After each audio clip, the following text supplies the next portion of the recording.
Welcome back again, class. Thank you for joining me for our continuation on right triangles. So today we're going to talk about three more pieces of right triangles, three more pieces to this trigonometry unit. So the first piece is use a given trig ratio to find other trig ratio values in various quadrants. Now the big picture here, the big idea, is when you're given one of the trig functions for an angle and asked to find the others, build the triangle to find the other functions from that picture. So in this first example, I'm giving you that the cosine of angle A is 3/5. So I'm going to draw my triangle. So here's my angle A. So cosine, think ka toa, ka, opposite or adjacent over hypotenuse.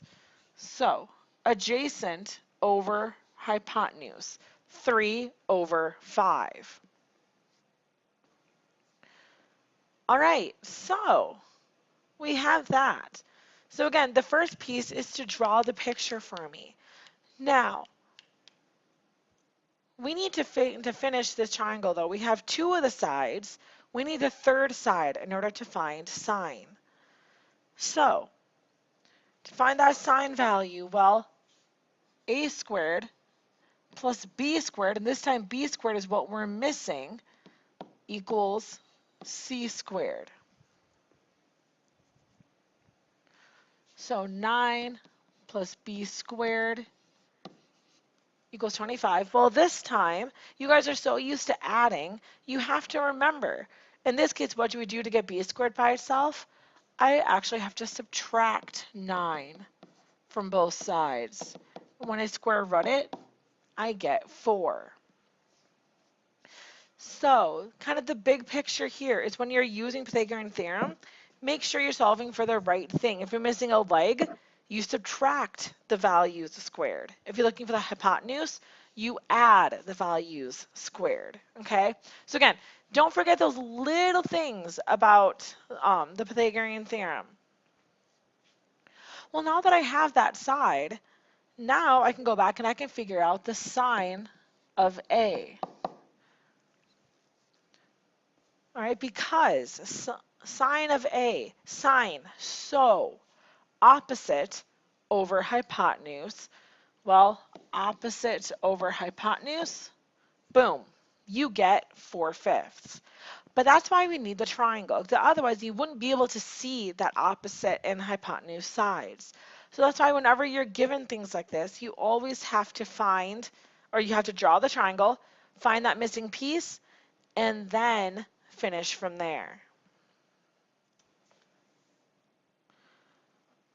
If tangent to B is 4/7, what is cosine of B? Okay, so I'm going to draw my triangle. All right, tangent, TOA, opposite over adjacent. So 4/7, beautiful. Now we need that final piece. And again, to find that final piece, that is going to be Pythagorean's theorem. A squared plus b squared, and this time we're looking for the hypotenuse, so we're looking for that c value. So 4 squared plus 7 squared gives you 65. So this length is going to be the square root of 65. Okay? So we want cosine. So cosine of that angle. Well, cosine, ka, adjacent, which is 7, over hypotenuse, looks like that. Now, again, we don't want to leave a radical in the denominator, so I'm going to multiply top and bottom by the radical that I don't want. So I get 7 square roots of 65. And remember, then it cancels off on the bottom. And that is going to be my final answer.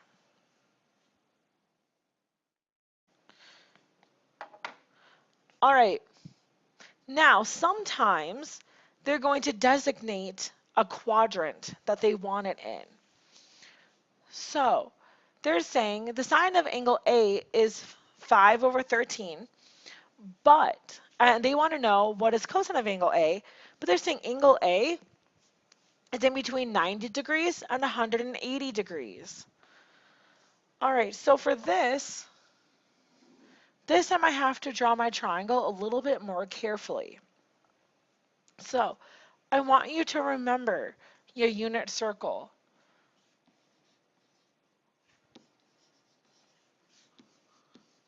Okay, those degree markings. So what this means is this is designating a quadrant that I have to draw my triangle in. Okay, when it's not given, I draw it in quadrant 1. Is the easiest way to do it. However, when we get into designating an angle, that means that we have to put it in the right quadrant. So here, between 90 and 180, we have to draw our triangle in this quadrant. Okay? So that would make this my angle A. And when I'm labeling my sides now, so sine O, or so I should say, opposite over hypotenuse will look like that. All right, now, again, I'm going to need my final piece. I'm going to need that final side length. So I'm going to use Pythagorean's theorem. 5 squared plus that missing side equals my hypotenuse. So 25 plus b squared is 169. Remember, because I'm missing a leg, I have to subtract that 25. So I get 12. Now, the difference here is, notice I'm in the negative x area, okay? So in this particular instance, because it is specifying that A is between 90 and 180, I actually have to include the negative there, because at 12 is counting distance on the x. Well, x's are negative in that quadrant. So I have to actually leave it like that. I have to include that negative. So when I'm finding the cosine of that, well, cosine of that angle is adjacent over hypotenuse. But again, if you don't draw in the right quadrant, you won't be able to see that angle or that negative. So please, please, please make sure you remember to put that negative in there. Now, I do have another practice of that on this one. So again, thinking quadrants. 0, 90, 180, 270. Now, 0 can also be called 360. It's either one, all right? So here, if I'm drawing my triangle between 270 and 360, my triangle is going to look like that. My triangle is going to be upside down. The angle is always coming from the origin, and then the triangle always forms up, all right? So here, cosine, ca, is adjacent over hypotenuse. So I get that, and now I have to find my final piece. So again, a squared plus b squared, which is what we're missing, equals c squared, or the hypotenuse. So 64 plus b squared equals 289. Now again, when you're missing another leg, don't forget you have to subtract. You only get to add when you're dealing with the hypotenuse. So I get the square root of 225. Well, when I square root that, I get 15. But again, that 15 is along the y. It's counting vertically. Well, in this quadrant, it is actually going in the negative direction. So because it specifies that we are in this quadrant, you actually must include the negative 15. All right? So when you look for the tangent of that angle, tangent is opposite over adjacent. But again, if you don't orient your triangle correctly so you can see the negatives and positives of that quadrant, you're going to miss that piece of it. All right. So that's all we're going to cover for drawing the triangles. The next big idea is going off of yesterday. So yesterday we found a side length when we were missing, um, when we were using these. Today we're going to use them to find an angle. We're actually going to find the degrees of the angle. And the way we do that is we use those inverse trig signs on the calculator. Now the inverse trig signs, all you have to do is press second and then whichever trig one you're using, because if you notice, it's that blue color, that hidden function that gives you those inverses. So what we want to do, so here we want to know the measure of angle A. So I look for what's given, so identify the pieces. Well, here I have opposite and hypotenuse. So opposite and hypotenuse means we're looking at the sine of angle A is opposite over hypotenuse. Okay, so that's all you do. You identify the pieces, so opposite and hypotenuse, figure out which one it is, and now I need to take the inverse sine of that 7 over 10. So that's what it's going to look like in the calculator to go back and find the angle. So these inverse ones, this is when you have to go back and find an angle. And so this one, when you plug it in properly, you're getting 44.4 degrees from that. All right, for this one, we're looking for angle B. So angle B, we have opposite and adjacent. So we're dealing with tangent of B. Well, tan is opposite over adjacent. So all I have to do is set up my trig ratio. And now I take the inverse tangent of that number, and that'll give me the degrees. So inverse tangent of 9 over 7, that is going to be 52.1 degrees. That's how big that angle is. All right.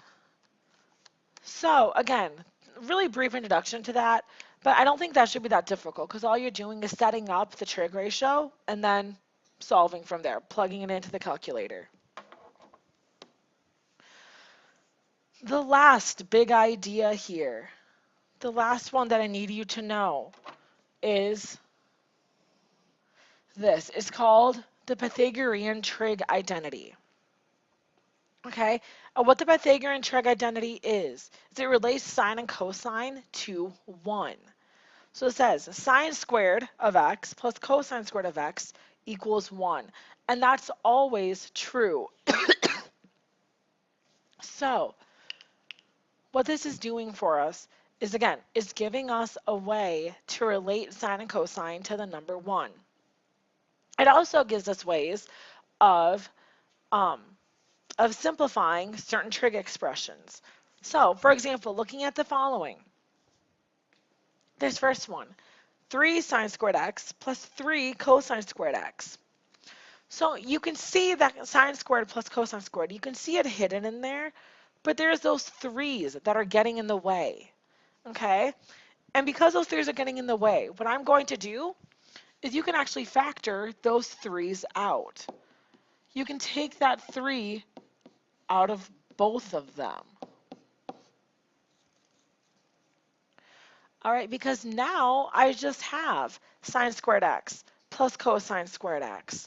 So now this piece, that whole thing, simplifies to just 1.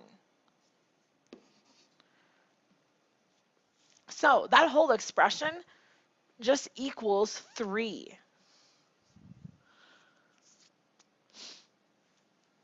Now the next thing to know is sometimes you can see it a little bit differently.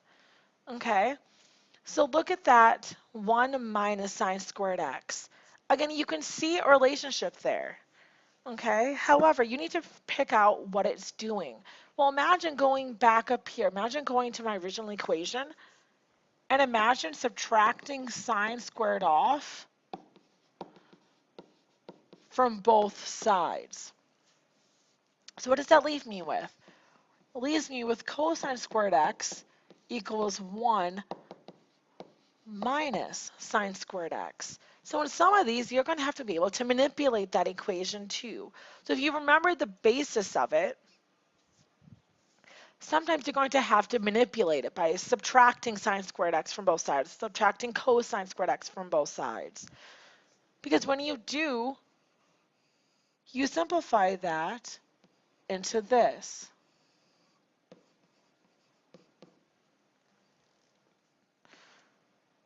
All right, so 1 minus sine squared x, you get cosine squared x.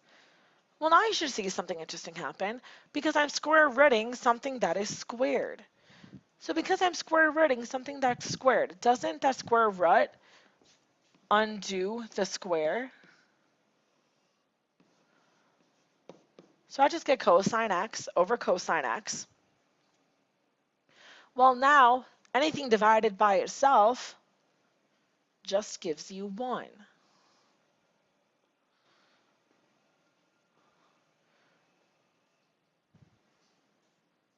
All right. Now this next one, sine squared x plus cosine squared x. Well, that's going back to the very basic, right?